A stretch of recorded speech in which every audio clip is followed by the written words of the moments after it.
जय मसीह की मेरे प्रिय भाई और बहनों। आज हम एक बहुत ही महत्वपूर्ण विषय पर मनन करेंगे और विषय रहेगा, क्या हमारी सेवकाई केवल चर्च की चार दीवारी तक सीमित हो गई है। मैं फिर से दोहराना चाहूंगा, क्या हमारे सेवकाई केवल चर्च की चार दीवारी तक सीमित हो गई है। ये बहुत ही रोचक विषय है भाई और बहनों। आज के समय में देखा जाए तो हम विश्वासियों की सेवकाई कलीसिया के अंदर ही हमने सीमित कर दिया है। ऐसा क्यों है, और इस पर आज हम विस्तार से चर्चा करेंगे। तो चलिए भाई और बहनों, सबसे पहले हम वचन के माध्यम से इसे आगे बढ़ाते हैं। तो वचन को लिया गया है आज के विषय को आधार बनाते हुए मत्ती रचित सुसमाचार 28 अध्याय 19 पद। भाई और बहनों, वचन यहाँ पर इस प्रकार लिखा है, इसलिए तुम जाकर सब जाति के लोगों को चेला बनाओ और उन्हें पिता और पुत्र और पवित्र आत्मा के नाम से बपतिस्मा दो। मैं फिर से पढ़ना चाहूंगा, इसलिए तुम जाकर सब जातियों के लोगों को चेला बनाओ और उन्हें पिता और पुत्र और पवित्र आत्मा के नाम से बपतिस्मा दो। भाई और बहनों, यहाँ पर हमें गौर करने वाली बातें ये है कि प्रभु यीशु मसीह ये नहीं कहते हैं कि आओ, बल्कि वो कहते हैं जाओ। कहने का तात्पर्य भाई और बहनों, ये जो वचन प्रभु यीशु मसीह ने अपने अंतिम समय में कही थी, स्वर्गारोहण होने से पहले अपने शिष्यों को, कि तुम इस तथ्यों को, सत्य को सारी दुनिया को बताने के लिए प्रभु यीशु मसीह ने अपने शिष्य और आने वाली पीढ़ी को सुसमाचार के प्रचार के लिए भेजा है। तो भाई और बहनों, इसका अर्थ है हमारा विश्वास केवल बैठकों, भवनों, कार्यक्रमों तक सीमित नहीं होनी चाहिए, बल्कि हमारे जीवन और हमें समाज तक पहुंचाना चाहिए। बड़ी दुख की बात है, आज के समय हमने सुसमाचार को कलीसिया की दीवारों के अंदर सीमित करके रख दिया है और सुसमाचार जो प्रचार होना था उस स्तर पर नहीं हो पा रहे हैं। आज इन्हीं तथ्यों को हम समझने जा रहे हैं। तो भाई और बहनों, हम शुरुआत करते हैं, चर्च हमें क्यों जरूरी है। हाँ भाई और बहनों, चर्च बहुत आवश्यक है, क्योंकि यहाँ हम प्रार्थना करना सीखते हैं, बाइबल की शिक्षा पाते हैं, आत्मिक रूप से मजबूत होते हैं, संगति और प्रेम मिलता है। यहाँ पर चर्च एक स्कूल की तरह है जहाँ हम सीखते हैं। लेकिन जैसे छात्र हमेशा स्कूल में नहीं रहता, वैसे ही मसीह विश्वासी भी केवल चर्च में नहीं रह सकता, उसे समाज में लोगों के बीच जाना होगा।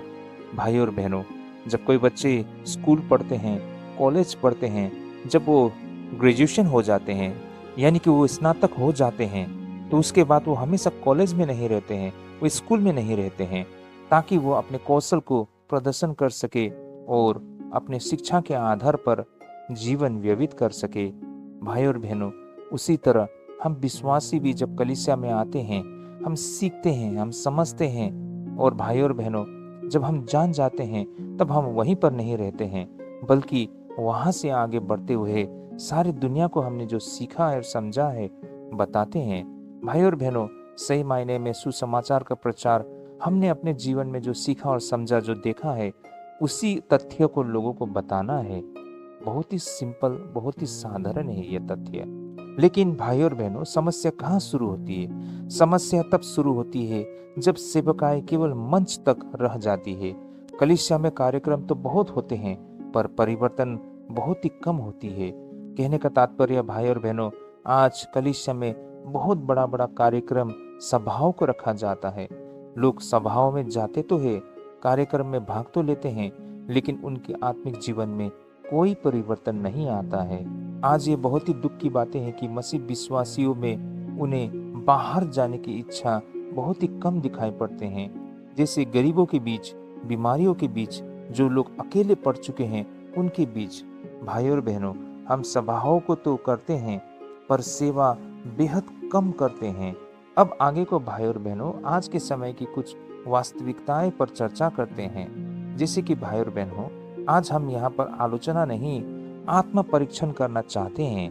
आज कई सारे कलीसिया में ये देखा जाता है कि कुछ कलीसिया के अगुआ मात्र टेबल वर्क या फिर ऑफिस के कार्य में ही अधिक समय बिताते हैं।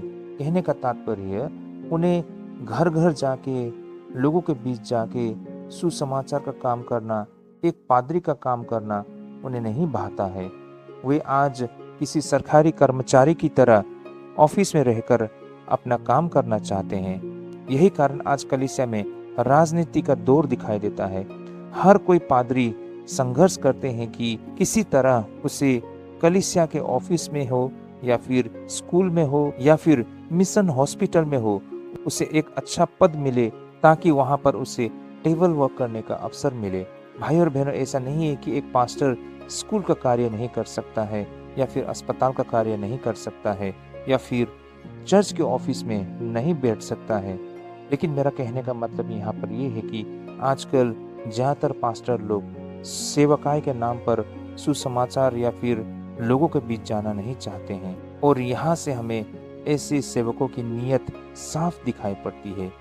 यही कारण भाई और बहनों, सेवकाई केवल विश्वासियों के बीच ही सीमित रह जाती है। बाहर चले भी जाए सेवकाई के लिए तो केवल औपचारिकता ही बन जाती है। आजकल हम देख पाते हैं सेवकाई के नाम पर कभी कभार लोग कलीसिया के बाहर जाकर लोगों के बीच में उठते बैठते तो हैं, लेकिन यह औपचारिक मात्र बन गया है। कुछ अगवा सेवक तो अनजाने में अपना नाम या अपना समूह बड़ा करने में लगा हुआ है।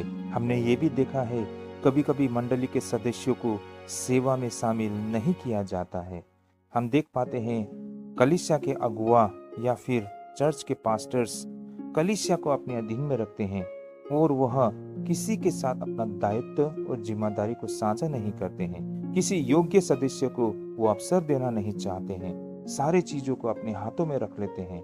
कुछ स्थानों पर विस्तार की इच्छा कम दिखाई देती है। कहने का तात्पर्य कलीसिया को विस्तार करना नहीं चाहते हैं, सारे लोगों को अपने बीच में रखकर साम्राज्य की तरह उसे संचालित करना चाहते हैं। यह हर जगह नहीं है, पर जहां ऐसा होता है वहां आत्मिक ठहराव आ जाता है। प्रभु यीशु मसीह ने हमें राज्य बनाने के लिए बुलाया है, अपना साम्राज्य बनाने के लिए नहीं। आगे हम देखेंगे पास्टर्स और अगुए के लिए विचार। पास्टर और अगुए बहुत मेहनत करते हैं, उनकी जिम्मेदारी भारी होती है। हमें उनका सम्मान करना चाहिए और उनके लिए प्रार्थना करनी चाहिए। लेकिन बाइबल हमें ये भी सिखाती है कि जो अगुआ होते हैं वह चरवाह होते हैं, मालिक नहीं। सेवक होते हैं, शासक नहीं। लोगों को जोड़ने वाला होते हैं, अलग करने वाला नहीं। अगुआ का काम केवल कुर्सी संभालना नहीं बल्कि लोगों को आगे बढ़ाना होता है। भाई और बहनों, आज हमें मंडली की जिम्मेदारी को भी समझना होगा। जैसे केवल पास्टर ही नहीं, हर विश्वासी जिम्मेदार होते हैं। अपने पड़ोसियों से प्रेम करना, जरूरतमंद की मदद करना, सच्चाई और ईमानदारी से जीवन जीना, घर और कार्यस्थल पर यीशु का चरित्र दिखाना। सुसमाचार केवल शब्दों से नहीं, जीवन से फैलता है। भाई और बहनों, प्रारंभिक कलीसिया का उदाहरण से हम बहुत सारे बातों को समझ सकते हैं। जैसे कि प्रेरितों के काम में हम देख सकते हैं, वे इकट्ठा होते थे, वे रोटी तोड़ा करते थे, वे प्रार्थना करते थे और बाहर जाकर लोगों की सेवा भी किया करते थे। यानी कि हमें उनमें संतुलन दिखाई पड़ते हैं, अंदर सामर्थ, बाहर प्रभाव। भाई और बहनों, आज हमें स्वस्थ चर्च कैसा होता है इस तथ्य को भी समझना होगा। भाई और बहनों, एक स्वस्थ चर्च लोगों को सिखाया करते हैं, लोगों को अवसर दिया करते हैं, समाज से जुड़ा रहता है और प्रेम और सेवा में आगे बढ़ता है। अगुओं और समुदायों दोनों को साथ लेकर आगे बढ़ते हैं। चर्च एक परिवार है जहां हर व्यक्ति की भूमिका होती है। तो भाई और बहनों, हमें क्या करना है? हमें केवल सुनने वाले नहीं, करने वाले बनना चाहिए। केवल बैठकों में नहीं, जीवन में विश्वास दिखाना चाहिए। केवल भवन नहीं, लोगों पर ध्यान दे। केवल नाम नहीं, परमेश्वर की महिमा खोजे। याद रखिए, चर्च हमारी सीमा नहीं है, चर्च हमारा आधार है। इन तथ्यों को हमें समझना होगा। भाई और बहनों, आज हमारे अगुआ को कुछ बातें समझना पड़ेगा। जैसे आज बहुत से लोगों के मन में एक दर्द है। कई बार हमें लगता है कि हमारी समस्याओं को कोई समझ नहीं रहे हैं। जैसे कि भाई और बहनों, आज के समय में लोगों के जीवन में बहुत सारी चुनौतियां हैं, जैसे कि नौकरी की चिंता, स्वास्थ्य की समस्या, पैसों की परेशानी, बच्चों की पढ़ाई, युवाओं का भविष्य, तनाव, डर, परिवार के झगड़े और जिम्मेदारियां। ये सब बातें बहुत वास्तविक और भारी होती है। लेकिन भाई और बहनों, कभी कभार लोग ये बात भी महसूस करते हैं कि हमारे पास्टर्स या अगुआ के पास इन चीज़ों के लिए समय नहीं है। वे हमेशा जल्दबाजी में रहते हैं, हमारी पूरी बातें नहीं सुनते हैं, और जब हम अपनी समस्याओं को उनके सामने रखते हैं तो वे मात्र बाइबल की छोटी सी आयत बताकर चल देते हैं, हमारे दर्द को गहराई से नहीं समझते हैं। तब लोगों को लगता है कि हमारी समस्या सुनी नहीं गई, सिर्फ सलाह दे दी गई। यह भी सच है कि भाई और बहनों, ऐसा कहा जाता है कि किसी का दर्द को हम अगर सुनते हैं तो उनका आधा समाधान वहीं पर हो जाती है। भाई और बहनों, अगर आप कुछ नहीं भी कर सकते हो तो कम से कम लोगों के दर्द को आप आपस में बांट सकते हो। लेकिन बड़ी विडंबना की बात है, आज के समय में अगुआ और हमारे पास्टर्स इतने व्यस्त है कि उनके पास खुद के विश्वासी जन लोगों के लिए समय नहीं है उनके साथ बिताने के लिए। लेकिन इन तथ्यों को भी हमें समझना होगा कि पास्टर पर भी बहुत जिम्मेदारी होती है। हर किसी तक पहुंचना उनके लिए आसान नहीं होता। वे भी इंसान है, मशीन नहीं। लेकिन बाइबल हमें सिखाती है कि एक अगुआ केवल उपदेश देने वाला नहीं बल्कि सुनने और समझने वाला भी होना चाहिए। यीशु मसीह के उदाहरण से हम सीख सकते हैं, जैसे कि यीशु मसीह ने क्या किया था।